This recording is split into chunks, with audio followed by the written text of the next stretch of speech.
తెలుగుదేశ కార్యకర్తలారా, త్యాగాలకు వెనుదీయని దేశభక్తులారా,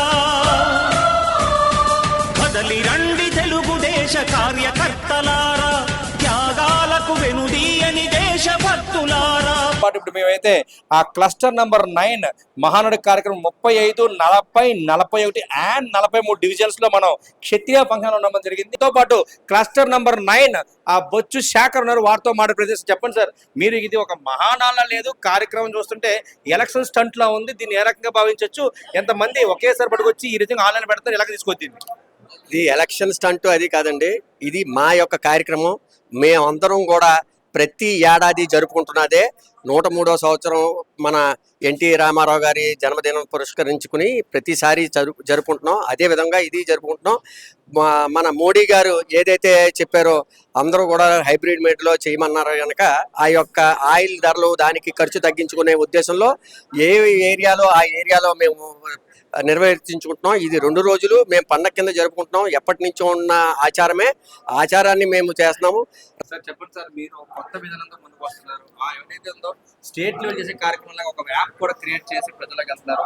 అసలు ఏ రకంగా ముందు తీసుకెళ్తారు? ముఖ్యంగా ఇది నేను మళ్ళీ చెప్తున్నాను, ఒక ఎలక్షన్స్ లో ఎలాగైతే ప్రచారం చేస్తున్నారు అలాగే ప్రచారం చేస్తుంది. ఏ రకంగా ముందుకు వెళ్ళబోతున్నారు? ఏం జరిగినా అన్ని మన మంచిగా అంటారు కదా. యాక్చువల్గా పెట్రోల్ పొదుపు చేయాలని పిలుపునిచ్చారు దేశ మొత్తంగా.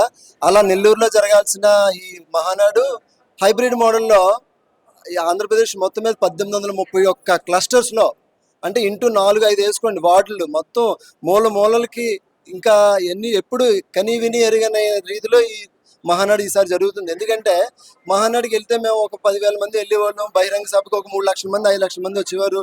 అదే ఈ రోజు అయితే మహానాడు 1831 క్లస్టర్లో సుమారు ఒక్కొక్క క్లస్టర్లోని 300 మంది వేసుకుంటే ఆల్మోస్ట్ చాలా మంది, అంటే 25-30 వేల మంది అటెండ్ అవుతున్నారు అనమాట. ఇది మాకు చాలా సంతోషంగా ఉంది.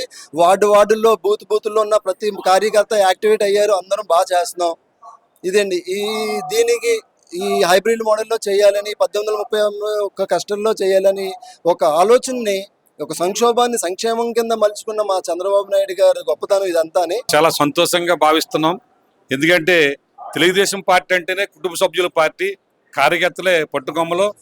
మాకు ఆ రోజు ఈ పార్టీ పేదల పార్టీ అని మా స్వర్గీయ ఎన్టీ రామారావు గారు ఎప్పుడైతే చెప్పారో ఆ రోజు నుంచి తినడానికి తిండి, ఉండడానికి ఇల్లు, కట్టుకోవడానికి గుడ్డ అనే పథకం కూడా ఆయనే చెప్పడం జరిగింది.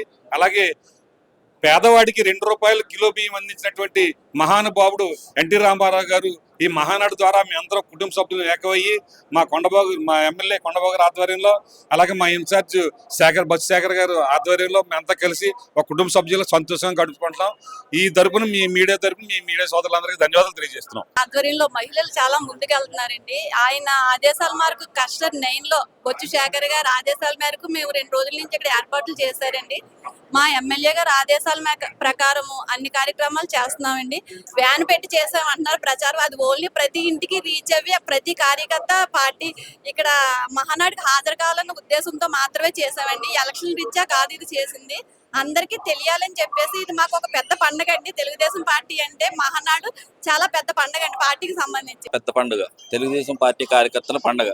అయితే ఈ ప్రత్యేక పరిస్థితుల దృష్ట్యా మాకు క్లస్టర్ వైజ్ జరగడం ఒక అదృష్టంగా భావించి మేము ప్రతి ఒక్కళ్ళు కూడా, ప్రతి కార్యకర్త కావచ్చు, లీడర్లు నాయకులు కావచ్చు, అలాగే మా శేఖర్ గారి సహకారంతో కావచ్చు, ప్రతి ఒక్కళ్ళు కూడా ఎఫర్ట్స్ పెట్టి ఈ రోజు పండగలాగా ఒక కుటుంబంలో ఒక పండుగ ఎట్లా జరుగుతుందో ఆ వాతావరణంలో జరుపుకుంటూ చాలా చక్కగా కొండబాబు గారి ఆదేశాల మేరకు ఈ రోజున చాలా చక్కగా మేము జరుపుకుంటూ ముందు